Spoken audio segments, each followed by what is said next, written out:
17 سال کا ایک جوان جس نے وہ کام کر دکھایا جو صدیوں تک دنیا کی سب سے بڑی فوجیں نہیں کر سکی، ایک ایسا شہر جو 1000 سال سے نافتح تھا، اسے اس نے صرف 53 دن میں جیت لیا۔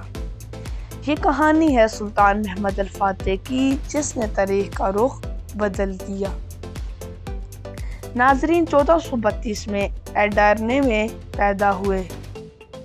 والد کا نام سلطان مراد دوم تھا، جو بھی سلطنت عثمانیہ کے حکمران تھے۔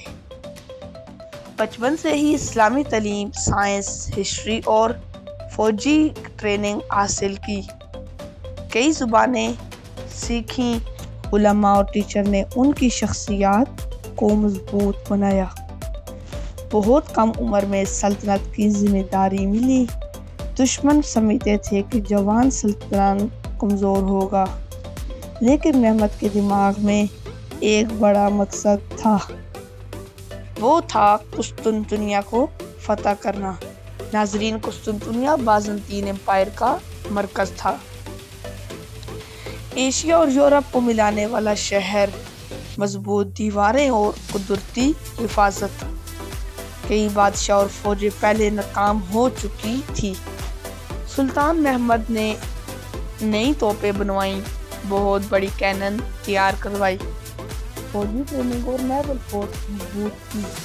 بوسفورس پر قلعہ بنوایا تاکہ شہر کی سپلائی روک دی جائے۔ اپریل 1453 میں محاصرہ شروع ہوا۔ روزانہ توپوں سے دیواروں پر حملے ہونے لگے۔ دشمن سخت مقابلہ کرتا رہا۔ سلطان نے ایک حیرت انگیز پلان بنایا۔ بحری جہازوں کو زمین کے راستے کھینچ کر سمندر کے دوسرے حصے میں پہنچا دیا۔ اس اسٹریٹجی نے دشمن کو ہلا کر رکھ دیا۔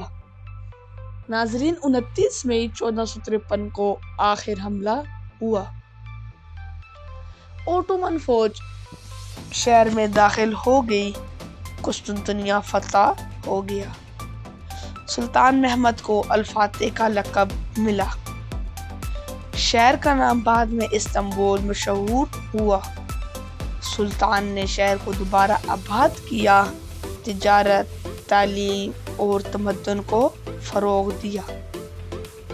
استنبول دنیا کی عظیم ترین شہروں میں شامل ہو گیا۔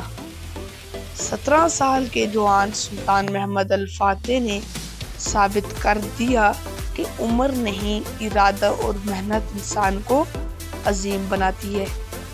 اسی لیے آج بھی ان کا نام دنیا کی عظیم ترین فاتحین میں شامل کیا جاتا ہے۔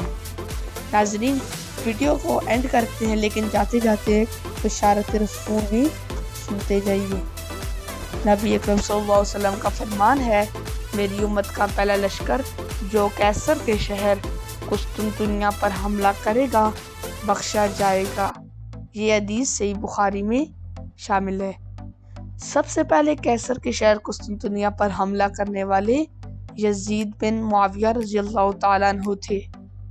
اس لشکر میں بڑے بڑے صحابہ کرام، میزبان رسول ابو ایوب انصاری رضی اللہ تعالیٰ عنہ، حضرت عبداللہ بن عمر فاروق، عبداللہ بن عباس، عبداللہ بن زبیر، حسین ابن علی اور دیگر صحابہ رضوان اللہ تعالیٰ عنہم اجمعین شامل تھے۔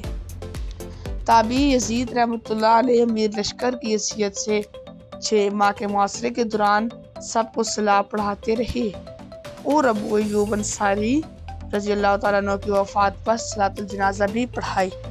ناظرین، ویڈیو کا اینڈ کرتے ہیں۔ ویڈیو دیکھنے کے لیے آپ کا بہت شکریہ۔ ویڈیو پسند آئی تو لائک کریے گا اور چینل کو سبسکرائب بھی کریے گا۔ اللہ تعالیٰ ہم سب کا حامی و ناصر ہو، آمین۔